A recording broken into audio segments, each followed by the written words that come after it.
bagaimana untuk ke depan pendidikan khususnya di Kabupaten Tawang ini akan berjalan dengan maksimal. Begitu, terima kasih. Satuan pendidikan yang telah memenuhi standar nasional pendidikan. Saat ini masih pada posisi menuju SMP 1, 2, 3.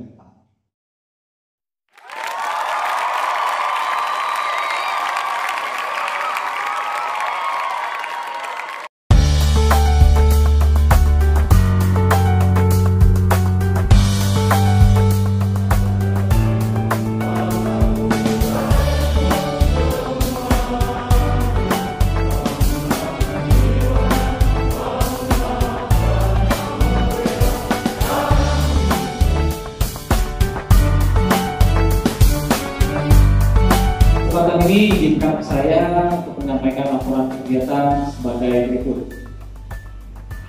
Tujuan dari kegiatan bimbingan teknis pengawas tahap 3 adalah untuk menyiapkan Bapak Ibu pengawas sebagai fasilitator pengumpulan data untuk pendidikan agar memiliki kemampuan sebagai berikut.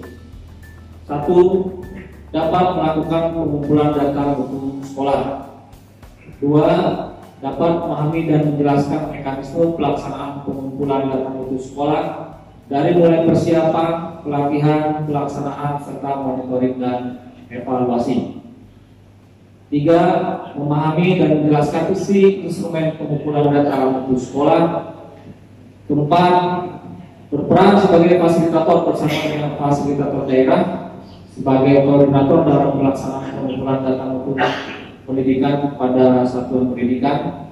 Sebagai informasi untuk pengawas Bapak Ibu, kita ada 5 tahap. Setelah 5 tahap nanti kemudian kita akan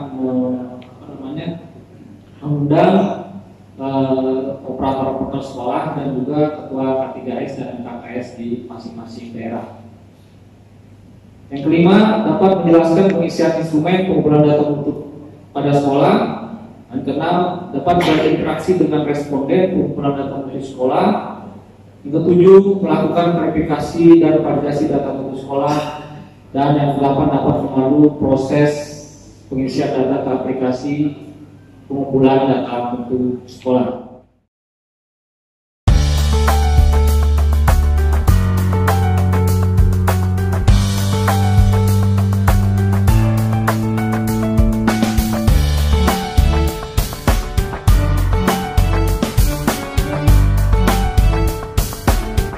Bapak Ibu sekalian, memetak untuk gambaran secara komprehensif kepada seluruh pemangku kepentingan pendidikan tentang capaian standar nasional pendidikan pada satuan pendidikan.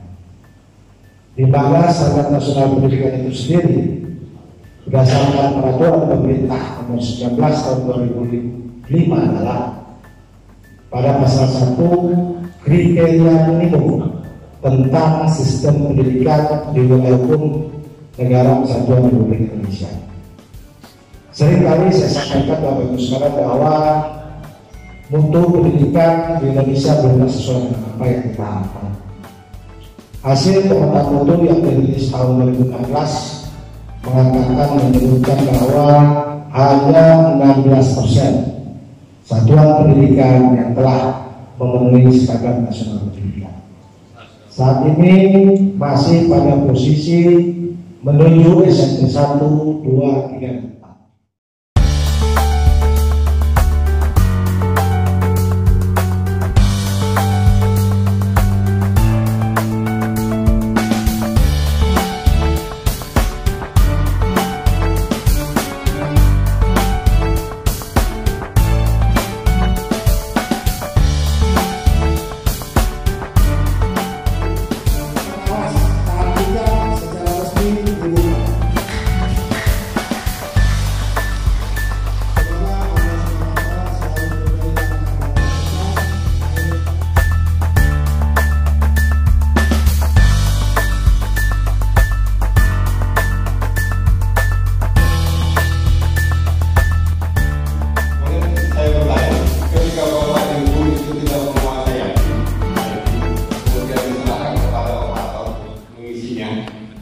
Yang diserahkan ke operator itu ngisinya terserah operator, terserah mana lagi operator prinsip atau isi dulu Pak.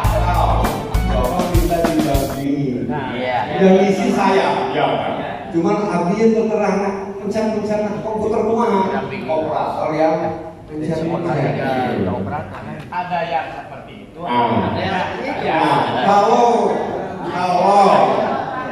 kalau yang pertama, jadi operator dampingi pengawas. Jadi pengawas yang isi itu. Kemudian operator yang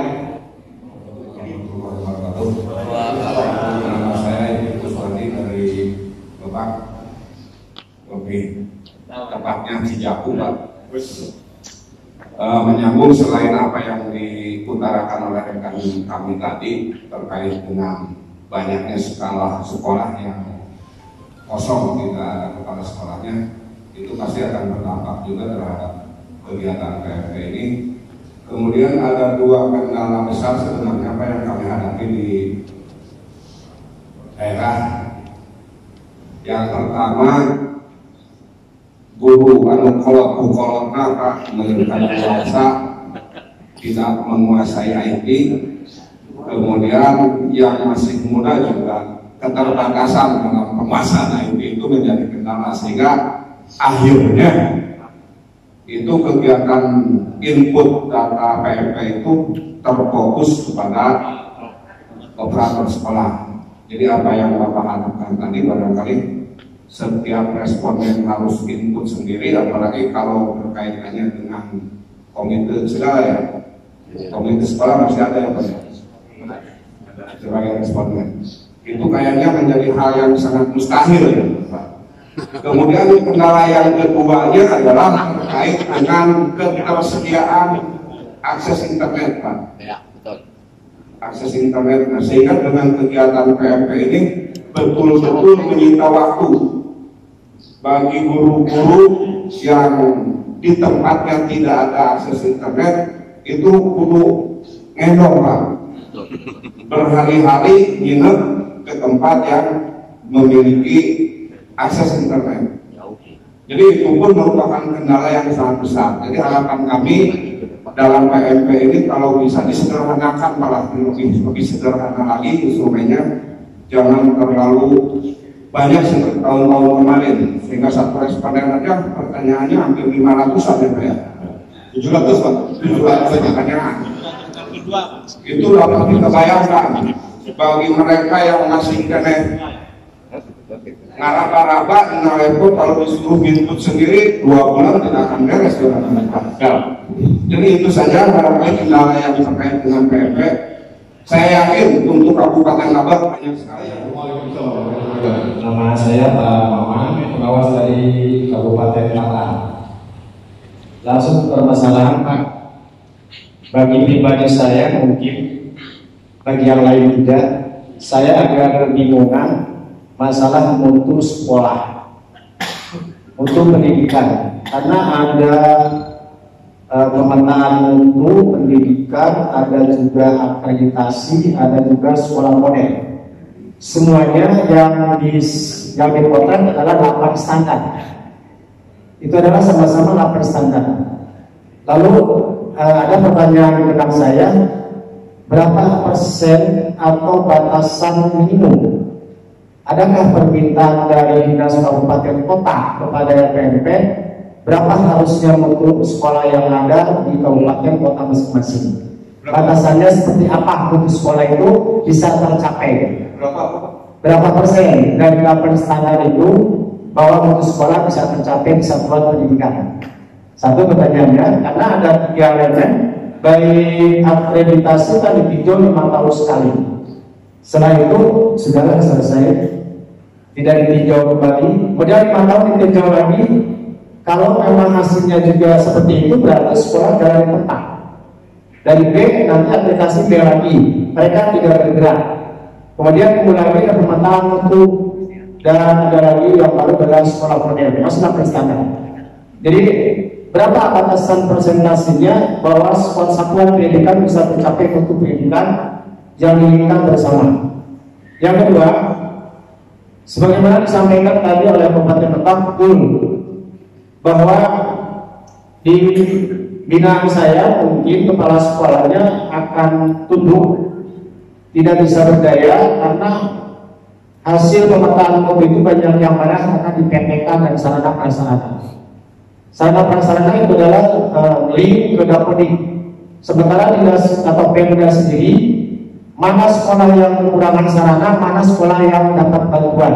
Kadang-kadang tidak sinkron. Ini adalah sampai kapanpun kalau PTK tidak dibenahi dari sarana prasarana, mungkin pemetaan COVID-nya tetap rapat untuk sekolahnya masih banyak yang merah. Kemudian yang mana alhamdulillah 3 bulan lagi mungkin saya pribadi itu akan meninggalkan dunia pendidikan ini. Ya. Tapi ada yang perlu saya sampaikan dan ini sangat penting sekali Pak. Di mana selama menjadi pengawas ini, bimbingan, pelatihan, diklat maupun yang lainnya itu alhamdulillah kami terima dengan baik ya, dan kami tidak lanjuti di lapangan. Tetapi ada yang sangat saya sayangkan, mungkin rekan-rekan itu sama Pak. Di mana dengan keterbatasan di lembaga kami sendiri, salah satunya ya di tempat binaan kami itu tidak sedikit sekolah, salah satunya adalah guru sangat kurang sekali. Bahkan ada yang satu sekolah hanya 2 guru. Kepala sekolah Pak saat ini 2019 7 SD yang kosong, kepala sekolah tidak ada. Ya, ditambah lagi dengan sarana prasarana yang sangat kurang menunjang. Nah ini menyulitkan kami sebagai pengawas mungkin dan rekan-rekan semua untuk memberikan semaksimal mungkin walaupun kami sampaikan, tapi dengan keadaan situasi seperti tadi Pak, itu bisa kita bayangkan oleh semuanya bagaimana untuk ke depan pendidikan khususnya di Kabupaten Tawaki akan berjalan dengan maksimal. Begitu, terima kasih. Assalamualaikum warahmatullahi wabarakatuh.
Jadi ini yang kontrol sekolah, ini kita kontrol lagi di sini, di approve. Ya, kemudian mengkoordinasikan dan merekomendasi hasil supervisi mutu. Supervisi mutu